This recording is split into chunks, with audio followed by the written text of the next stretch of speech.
Welcome to the Au Jus. I'm your host, BeefLoaf. This show is being sponsored by our friends, Punky's Pizza and Pasta, located at 2600 South Wallace, my personal favorite eatery in the neighborhood. They have the best selections of pizzas and pastas, as well as sandwiches and salads of any spot in Bridgeport. Currently, they have what they are calling the Pizza Happy Hour.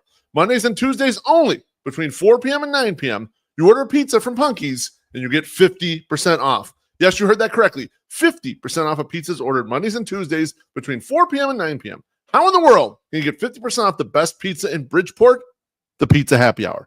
Hit the website, punkyspizza.com, for all your carryout or delivery needs, or to cater your next party. You can also call 312-842-2100. The Scarlotta family will take care of you. Punky's Pizza and Pasta. This show is also powered by you, the Low 108 supporter. Please subscribe to our YouTube channel. Feel free to tickle the undercarriage in the process. Like, comment, turn on notifications, and most definitely super chat, because that's how we get paid, and that's how we continue to make the content you know and love. Tonight's guest... As you hear Morty barking in the background, it's unfortunately just me. We're going to do a little solo show tonight. This is show number 100 for the Au Jus. Who knew we'd make it? Morty is excited about it, so at least you guys, if any of you guys can hear him coming through there. But yeah, we'll talk a little White Sox first, and then we'll get to the 100th show in the back end. But very nice weekend for the Sox. Getting a win up in Toronto, a rare thing. Rare to win on the road for one. Sox having the worst road record in baseball. But even scarier, is going up to Toronto. The White Sox have been horrible in Canada for about as long as I can remember. The whole AL East, all those trips tend to be pretty brutal for them. But I had a couple things go through my mind over the weekend. I didn't watch much of them. I ingested via the radio for Saturday and Sunday. I sat in my yard, what I call the prison yard, got some sun, got in the cold tub, and see my tan is now on point. So I had to take care of that, an especially hot weekend like this. And so I was listening to Len and DJ. I'm not the biggest Len fan. I love DJ, and I've always loved DJ. Good sense of humor, good analyst, just kind of like knows how to make the broadcast fun. But listening to them over the weekend, and on Friday I was out at Lawrence's because we were having the Bachelorette. Which if you guys haven't checked that out, make sure you get over there and check that out. It's on the YouTube page. It's about 7 minutes for the first episode. It's really good. It was cool seeing everyone there. But I had three thoughts that hit me as the weekend series was ending, a successful one for the White Sox. And I want to throw these out to you right now. Number one, Mike Tauchman is the oft-injured Mike Tauchman, missed the entire weekend series. He's not going to start tonight for the White Sox. I have a feeling the groin, the hamstrings, everything kind of acting up on old Mike. We're going to have some games where Mike has got to sit here. And when we have Mike Tauchman out, one thing I was thinking about the White Sox should try is they should try leading off Kyle Teal. And here's why you're going to say, oh, we're going to throw this guy in the leadoff spot or whatever. They've been reticent to lead off Chase Meidroth when they had a full-strength roster. They wanted to lead Tauchman off, potentially to get on base ahead of him because Meidroth's extreme contact guy or whatever. Now, Teal, to me, has shown zero power. And the same thing for Carroll. So they're getting adjusted to the level, etc. But I think there's the level of, let's get this kid as many at-bats as possible, especially for a catcher, some guy who's going to have to sit some days. Let's get him up there. Let's let him bat first. Let's let him utilize his on-base skills because both Teal and Carroll have excellent on-base skills.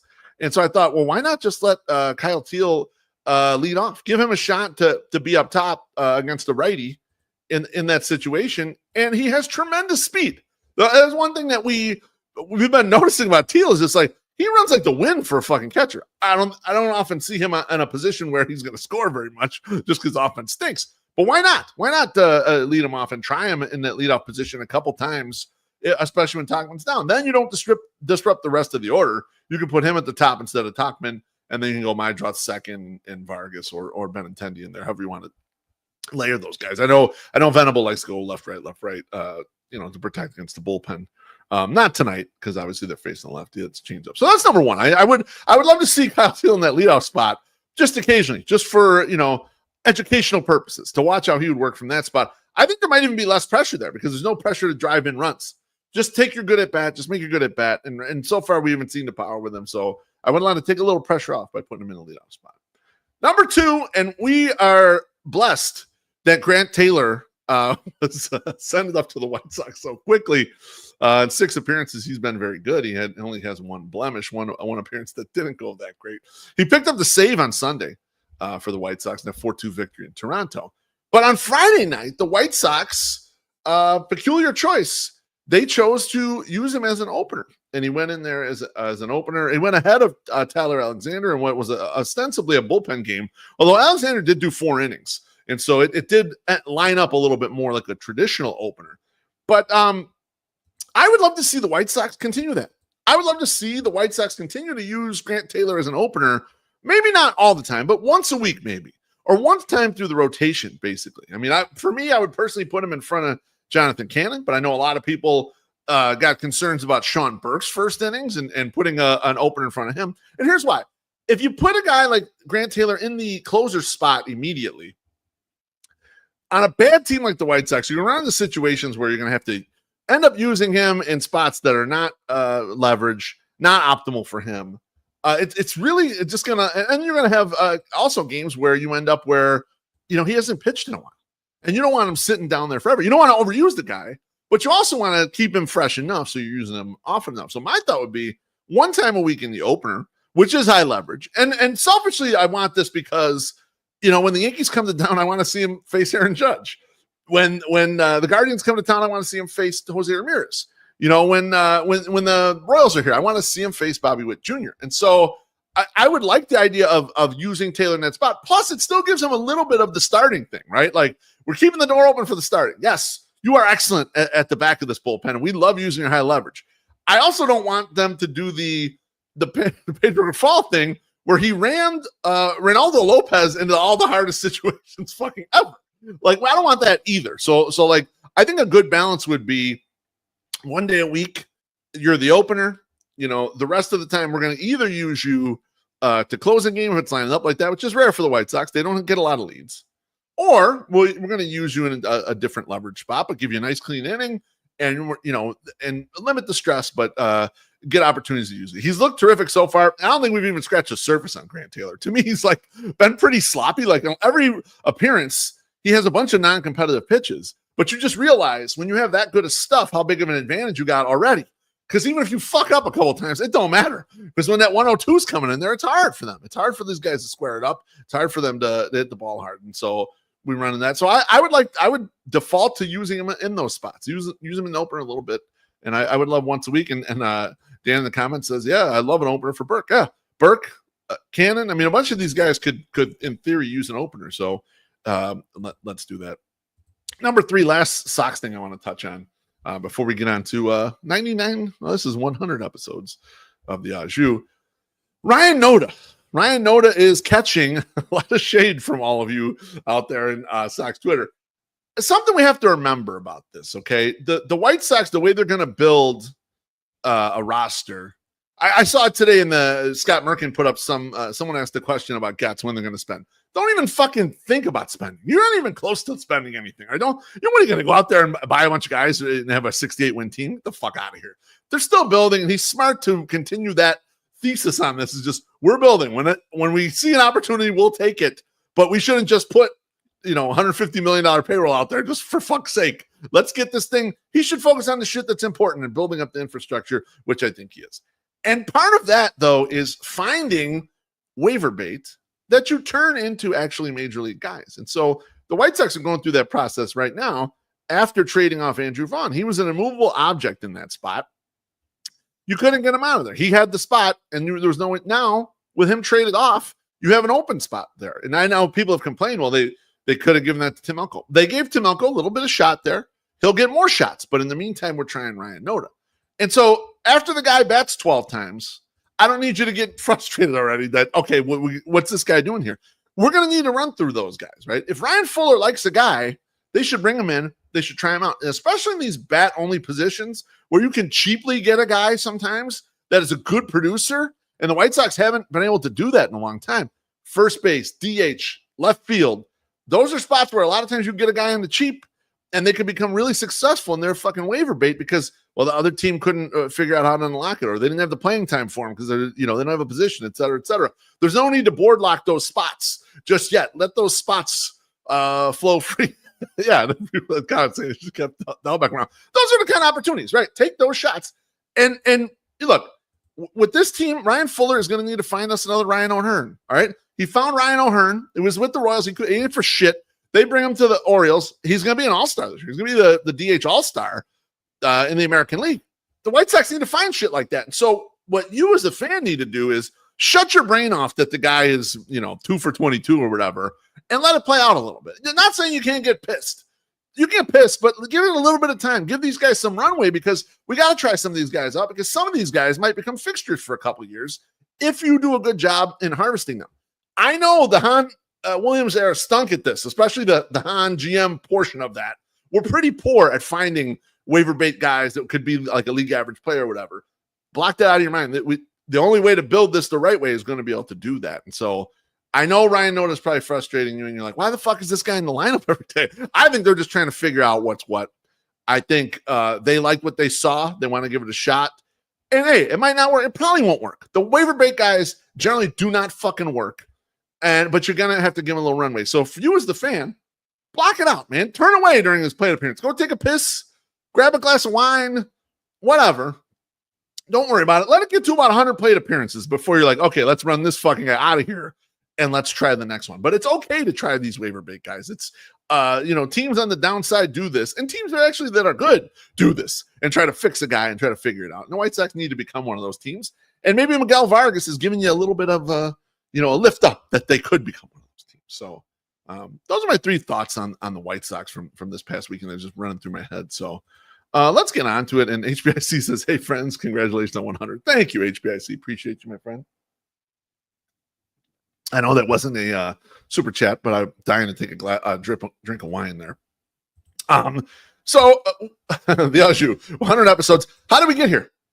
A couple things. At the end of 2022, we did our year-end 108 meeting that we always do, and we go through our what we call our products, things that we do that are for you people, whether it's t-shirts or shows or whatever, Sunday soak, all that stuff.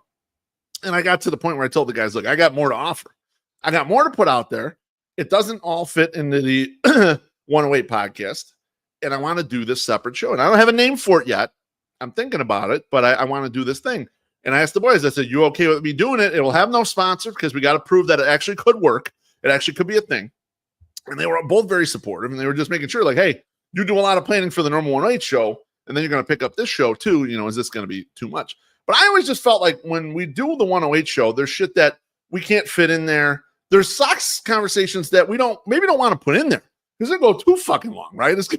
I mean, 3-hour show, you want a lot of that to be fucking around and hilariousness, right? And the 108 show, we build the 108 podcast like a rock concert. I don't know if I've ever explained this to anybody, but this is how Treasy and I think about it. Is like, you got to come out hot. So that's why the banter and all that shit has got to be funny stuff and get people grabbed into the show. And then your middle section, we used to do White Sox in the middle, but a lot of times now we're doing White Sox in the end. Then you do some sort of, segment that is a little more structured, but keeps people on. It's like some of your favorite songs or whatever. And then the end is the White Sox stuff lately. That's where we come at you with some of our bombastic ideas, thoughts, and takes about the stuff. And we kind of build like a rock concert. The Au Jus, though, was an option because I was like, well, I got other stuff I want to put in here. I can't just throw this thing right in the middle of the rock concert. The rock concert's a different thing. I can't throw it in there. And the boys were very fucking supportive. And 2 main reasons for it. One, I've always felt like I needed to learn how to host. I got to take some of the pressure off Treasy. Treasy always has a lot of the pressure in the 108 show because he's got to hold everything together, whatever. I thought if I learned how to host, I know I could fill in for him when he's not going to be around. But also I could take cues from him better. And when I'm guesting on someone else's show, I'll have an understanding of what they're trying to do and figure it out, So I thought, well, this is something I really should do.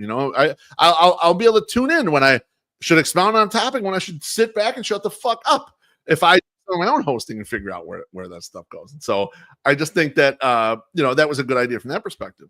And 2, there's Sox conversations that I wanted to have that I couldn't just have with those guys, and some of you in Sox Twitter or some of the media folks were better for those conversations, better people subjects to do those conversations and to have them sort of as a bit of a one-off. And so we had those 2 concepts. Let me get to a drink from my guy, Nathan Sheba. And Sheba says, my wife says that I'm super drunk. I'm drunk super chatting. That's all these $10 charges on my credit card. Testing that theory tonight, congrats on 100. Thanks, Nathan. Appreciate you. I haven't seen you at the ballpark. Would love to see you come through when you can, Nathan. appreciate you. Nothing wrong with drunk super chatting. Drunk super chatting is for the people.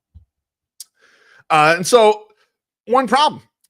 I didn't know how to do this. I didn't know how to host. I barely know how to turn on the goddamn StreamYard to get it going. So I had to learn all this shit from the bottom up. So when we started the show, you'll notice if you look at the first few shows, their first, let's say 15 to 20 Au Jus, there are a lot of people that you know that I know in real life and that I'm comfortable with. Treasy is on there a bunch. Josh Nelson, Matt Zawoski, RIP and peace to his content career.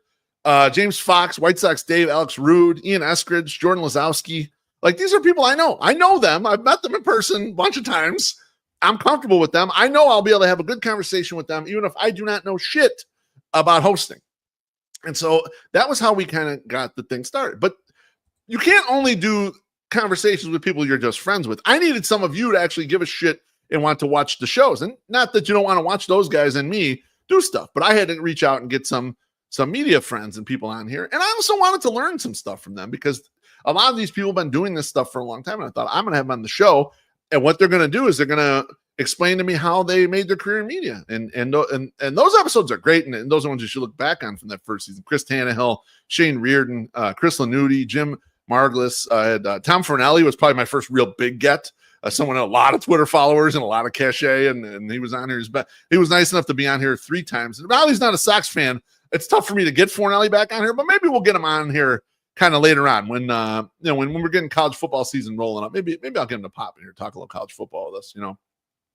Chuck Naso, Alyssa Bergamini, a bunch, and so we had that concept, and we kind of filled the end of the year out with like trade with every team videos that Treasy and I did, and that was a fun first year. And I was like, okay, that was great. We got 1 year in the can. Should I kind of continue with this?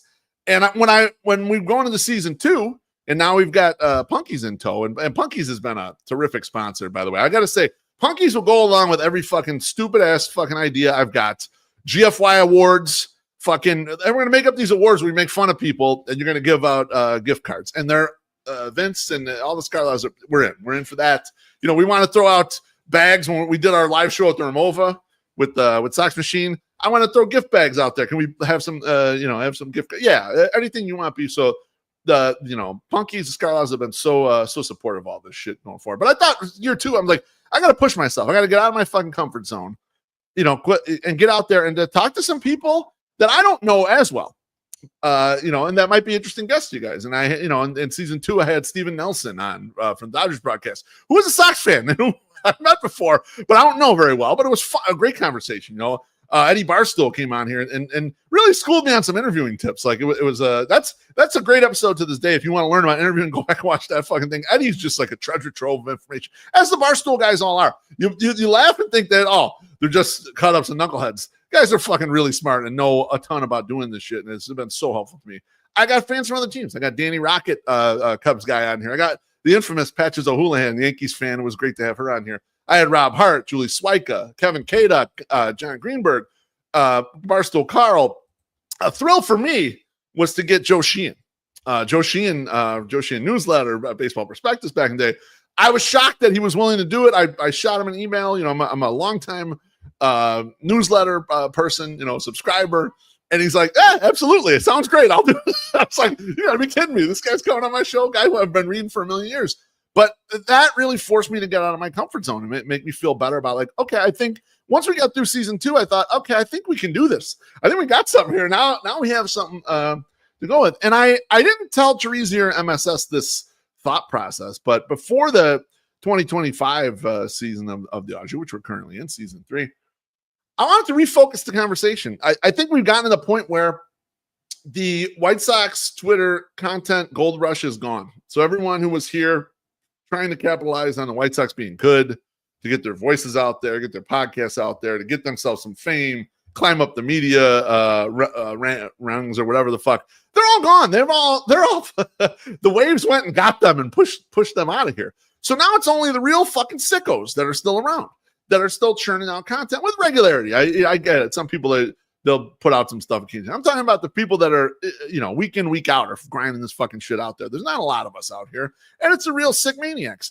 And all the people that are watching us and interacting with us on Twitter, you are also fucking sick maniacs too. And I thought to myself, we need to bring the conversation back into the community. And so this season has been a lot more about talking to voices that you and I know on Twitter and that got interesting things to say about the White Sox, and that's why, I get Ken W.O. and P. Knowles, and obviously my guy, Alex Rude. Alex Rude's one of the guys I built the show around. I was like, I told Tracy, I said, Alex Rude's going to be on the show 2-3 times a year. That's the type of person I want on the show. Someone really smart, Sox Twitter, that doesn't have their own podcast, but they got a lot of good thoughts and shit that I want to talk to them about and get that shit out of them. And I think we got a lot of that in Sox Twitter in a lot of the fucking different realms. And so that was worth doing. I got Bez on here. I got Sox Optimist, which was very cool. And I didn't know what to expect. I know Optimist a little bit from the internet, but not that much. We had a great conversation, man. And you realize how deep in this a lot of the Sox fans are. Ryan McGuffey came on here. Now, Ryan McGuffey's famous, but he's a fucking fan. He's in the mud with all of us, and so you can tell that just from the 108 tourney. Fucking doing videos from his hot tub and shit. And so I wanted to do more. I want to do more of that. I want to continue to do more of that. Let me get to this drink first. We carry on. Baloney says, cheers to the sickos. Thank you, Peter. I appreciate you. But that's what it is. You know what it is, Peter. You're out there doing it. You're out there fucking in 100-degree weather doing tailgates and shit. It's the sickos that are out there. That's who's there with us. I had a couple. I had 3 episodes that stick out recently for the way I think I can do stuff going forward. And there's 3 different approaches here. I had an excellent episode with Jacqueline Hillegas where we talked nothing about, we just talked about player vibes. And I thought it's super interesting stuff. And because you got to think about all the dimensions of being a fan, not just looking at fan graphs and trying to determine who has highest WAR, all the dimensions of being a fan. And so Jacqueline's a big fan. We talked vibes. It was a great conversation. I really loved it.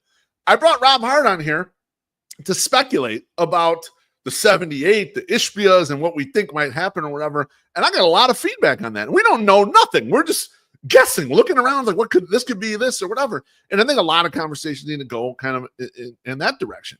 I just had Aloha Mr. Hand on here talking about stuff I know fucking nothing about. Fucking Hall of Fame and enlightening on the labor discussion and all that stuff. That's good shit. Yeah, people are mentioning Matt Crow. I have in my notes here too. And if I don't mention you and you were a guest, believe me, I loved you. I loved my conversation with Nick Schaefer and everyone who I didn't have in the notes here. I love all you guys. But I had Matt Crawford on here, and Matt and I, our whole thing was Cubs Sox week, and I'm like, we're gonna fuck with you a little bit about just being a fake Cubs fan. People think you're a Cubs fan or whatever, and he was all in on it. He bought in 100%. We had a great conversation, and we talked about the Sox in the end too. And I'd love to just pick his brain on more Sox stuff. And I just think we have a pool of people in Sox Twitter where I want this to be the approach going forward. I like finding these angles. Now, let me tell you something. It's not the for lack of people that if I haven't had certain people on, we should have this person on. It's more me trying to find a good angle that I think, okay, I can get something that I'm comfortable with knowing to do or whatever. We have no shortage of people who are interesting out there to talk to, and that's just what I've been finding out little by little as I continue down this path and journey. And so that's kind of what I want to do. Just the last thing here, the future of the Au Jus, more of those conversations, as I mentioned. I have offered to give this platform to both Chirizi and My Sox Summer if they want to do interviews of any sort of type. Doesn't even have to be baseball. This be something they're interested in, and I hope that they'll take me up on that coming up. When we get to next week's guest, I'll let you guys know how Mrs. Beef is taking advantage of that very opportunity. But I would like some of that. I would like a little collaboration from the boys where if they want to jump in here and do that, interview the people they want to interview. I want to do some think tank style episodes where it's not just me and one other person. It's me and maybe 2 or 3 other people. And we talk about some ideas that may be further outside the box that we don't have the answers to, but just something that would be interesting. I think some of the most interesting conversations are ones where you don't have a concrete answer. You're thinking about it, you're speculating, throwing ideas and bouncing things off the wall. And that's fun to me. That is absolutely fun. Sam Reeves says BeefLoaf just ducks me because he's scared of smart people. I'm in the comments, Sam. I pop in the comments for your show, almost every one. Unless the panel stinks, then I don't jump in there. But you know I love you. How dare you, Sam? You stop that stuff. And Mailman Jack says we need a guest appearance from Wally Money. Here's the thing. Wally Money is a 108 podcast guest, and this is where I realized there are some people who are versatile enough to do both. I've had Scott Lewis on this show and had Scott Lewis on the 108 podcast, and he's done great on both. But some people need to be on the 108 podcast because of the way that flows and things go. Some people should be on this. Some people can be on both. But yeah, so I kind of look at it that way. I actually told Wally the other day, we got to get you in a podcast pretty soon. We'll do some music, talk some other things. But so I want to do some think take stuff. I want to do some outside the box stuff there. And I want to continue to have shows with opposing fans when they're coming in to face the Sox, like I did with Danny Rocket. You know, we did it with Steven Nelson. We did it with Patches O'Houlihan. But I want it to happen organically. Like, I don't want to. I think it's got to be the right fit for a conversation. And then as we start developing those relationships, maybe we get more regular with doing some of that stuff. And so don't just tell me, oh, I got a friend who's likes the Tigers, whatever. That's not going to work. It's got to be some rapport and some sort of, that they maybe fit the one here. All right, so that's it. I think it's time. I quit this. I said I was going to go 20 minutes. We're at 26. I should probably nip this in the bud. I think it's time to get out. I got to sit in a tremendous amount of heat with the boys and watch the White Sox battle the Snakes. Just one last time for Punkies. Couldn't do it without them, and they're super supportive. Just the absolute fucking best, man. I love working with them. Great sponsor of this show. I feel loved by them. I hope they feel the love that myself and the Au Jus audience pumps out to them. Let's line this up. Next week's guest, guess what? I will not be on the show next week at fucking all, okay? Mrs. BeefLoaf is going to take over the reins here, and she is going to interview Christine Brennan from USA Today, who has a new book coming out on Caitlin Clark. Yes, a humongous interview. Absolutely humongous interview. It's in the can already. We're going to blast it out here next Monday. And so that's going to be a treat. I'm looking very forward to that. Man, awesome job. Thanks for the help out there for getting that guest directed to us. And thanks to Mrs. Beef for knocking that out for us. Thanks to Punky's Pizza and Pasta and all the 108 fans up in YouTube comments. Appreciate the comments. Appreciate likes. Smash the like button, drinks, and everything. And we'll see you on Thursday. I love all of you. Here's to 100. Bye-bye.